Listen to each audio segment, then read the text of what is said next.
آپ علیہ الصلوۃ والسلام حجۃ الوداع میں تھے. عبداللہ بن عباس رضی اللہ تعالیٰ عنہ مشہور صحابی ہیں. کان الفضل ردیف رسول اللہ صلی اللہ علیہ وسلم. آپ کے ایک چچا تھے جن کا نام تھا حضرت عباس. آپ کے 2 چچا مسلمان ہوئے. آپ جانتے ہیں جی انہیں رات کو ماشاءاللہ جاگے ہیں, کچھ نیند آ رہی ہے, لیکن ذرا ثبوت ہیں کتنے چچا مسلمان ہوئے, کون کون سے نام آتے ہیں جی؟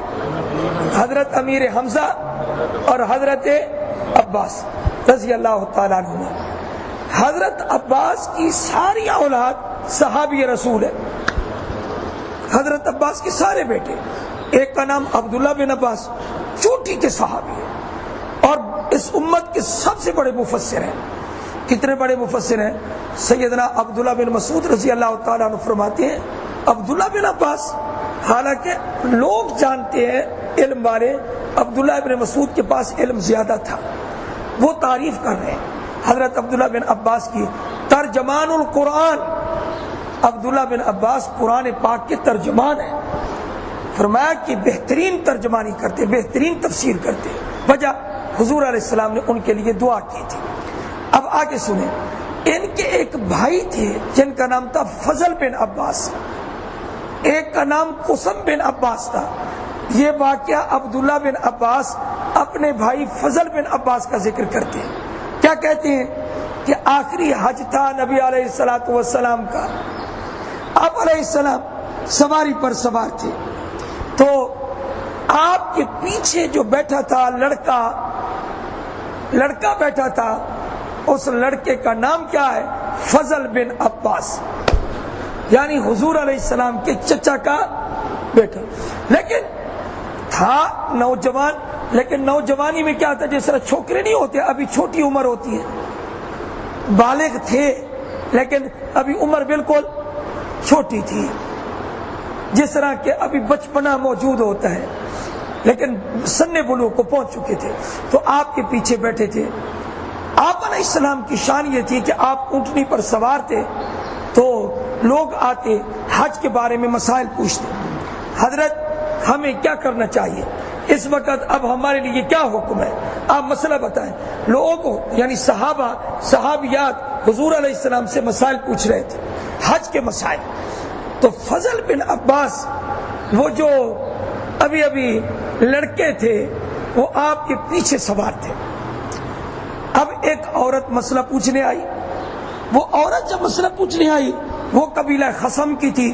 خثعم عربی کا لفظ ہے, ایک قبیلے کا نام ہے. خثعم ایک قبیلہ تھا, اس قبیلے کی وہ عورت بڑی خوبصورت تھی, صحابیہ تھی, اللہ پاک نے اس کو حسن دیا تھا.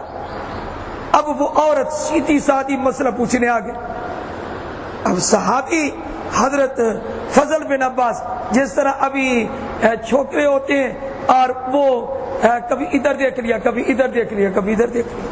وہ جو عورت آئی تو عورت وہ حسن و جمال والی تھی. حضرت فضل بن عباس نے وہ دیکھا, وہ دیکھ کر حیران ہو گئے. دیکھتے رہے, یہ عورت یہ پتہ نہیں کہاں سے آ گئی ہے, یہ بڑی حسین و جمیل ہے. جس طرح آپ نے دیکھا نہیں کہ گھر کے بچے بھی جو ہے تبصرے کرتے ہیں, کیا یہ بھی ہم نے دیکھا وہ بڑا خوبصورت, یہ فلاں خوبصورت, اس کے تو وہ دیکھنے لگ گئے. اور جب وہ دیکھنے لگے حضرت صلی اللہ علیہ وآلہ وسلم فجعل الفضل ينظر الیہا وتنظر الیہ, جب وہ دیکھنے لگے تو اس عورت نے بھی دیکھنا شروع کر دیا کہ یہ بچہ, یہ لڑکا بار بار مجھے دیکھ رہا ہے. جب یہ حالت ہوئی تو آپ علیہ الصلوۃ والسلام کو جب احساس ہوا, فجعل النبی صلی اللہ علیہ وسلم یضرب وجه الفضل الى الشق الاخر. سبحان اللہ, یہ ہے وہ تعلیم. نہ ڈانٹا, نہ جھڑکا, نہ کوئی سخت کلمہ کہا, بلکہ اس طرف سے جو عورت مسئلہ پوچھنے آئی اور فضل بن عباس نے یوں جو دیکھا تو آپ علیہ السلام کو احساس ہوا. آپ نے اپنے ہاتھ مبارک سے ان کا چہرہ جو تھا فضل بن عباس کا دوسری طرف پھیر دیا, ادھر دیکھو ادھر نہ دیکھو. حضور نے فرمایا ادھر نہ دیکھو ادھر دیکھو. مسئلہ پوچھنے آئی ہے, بس یہ مسئلہ پوچھ کے چلی جائے گی, تمہیں اس کو نہ دیکھو ادھر دیکھو. یہ ہے بچوں کی تربیت ہے جی. آپ علیہ السلام نے فرمایا ادھر نہ دیکھو تم.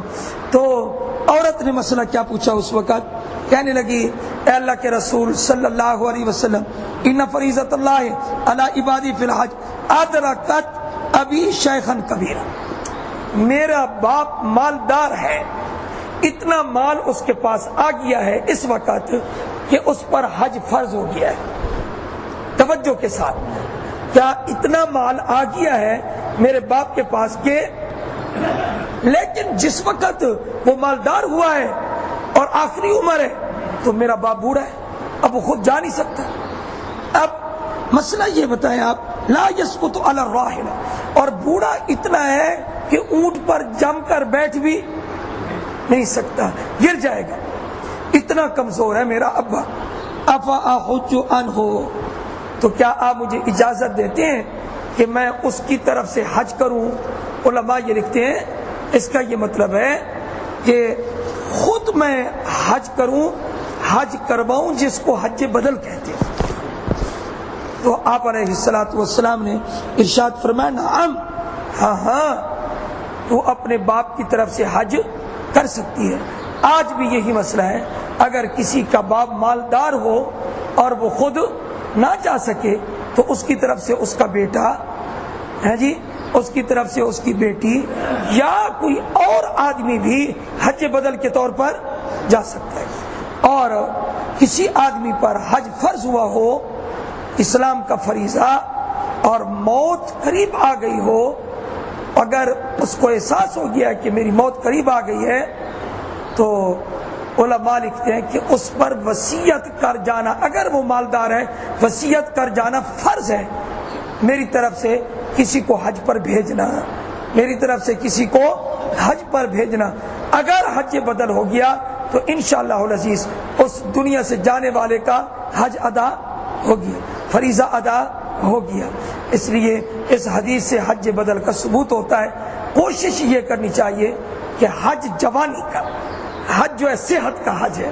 آپ جا کر دیکھیں گے سارے ملکوں کے اکثر جو لوگ ہیں وہ آئے ہوئے ہوں گے، خصوصاً انڈونیشیا کے، کہ وہ حج کس زمانے میں کرتے ہیں؟ جس وقت وہ جوان ہوتے ہیں. بلکہ ان کے بارے میں تو یہ لکھا ہے شادی کے بعد پہلا اس جوڑے کو وہ حج پر روانہ کرتے ہیں، یعنی وہ حج پر بھیجتے ادھر جاؤ. یعنی ہمارے ہاں تو مری ہے، سوات ہے، فلاں ہے، فلاں ہے، فلاں ہے، یعنی یہ چیزیں ہیں. اور ان کے انڈونیشیا میں دینداری ہے تو کیا کہا تم سیدھا کدھر جاؤ؟ حج پر جاؤ.